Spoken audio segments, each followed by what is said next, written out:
జగ్గయ్యపేట పట్టణం 12వ వార్డు ధనంబోర్డుకు వెళ్లే రోడ్డులో గల నాగలక్ష్మి అమ్మవారి దేవస్థానం రహదారి ముఖద్వారం వద్ద భూమి పూజ కార్యక్రమం ఘనంగా జరిగింది. ఈ కార్యక్రమంలో శాసనసభ్యులు శ్రీ శ్రీరామ్ రాజగోపాల్ తాతయ్య, మున్సిపల్ చైర్మన్ రంగాపురం రాఘవేంద్ర పాల్గొని పూజలు నిర్వహించారు. ఈ సందర్భంగా ఎమ్మెల్యే మాట్లాడుతూ దేవాలయానికి ఈ కొత్త రహదారి ముఖద్వారం ఏర్పాటుతో భక్తుల రాకపోకలు సులభతరం అవుతాయని, అలాగే దేవస్థానం ప్రతిష్ట మరింత ఇనుమడిస్తుందని పేర్కొన్నారు.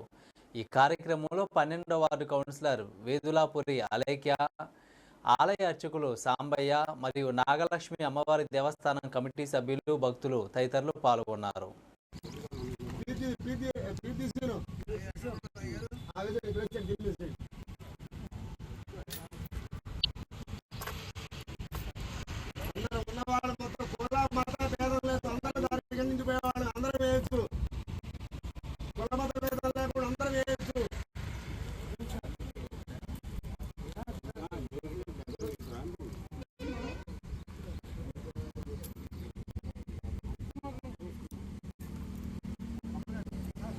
కులమత భేదం లేదు, అందరూ వేయచ్చు. అందరూ ప్రసాదం తీసుకొని వెళ్ళాలి. ఎవరు వెళ్ళొచ్చు, ఒక 5 నిమిషాలు ఉండాలి.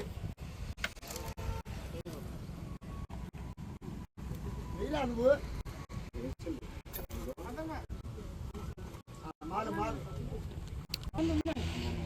మూడు సార్లు మాట్లాడుతూ లోపల చదువుతా నేను ప్రయత్నిస్తా.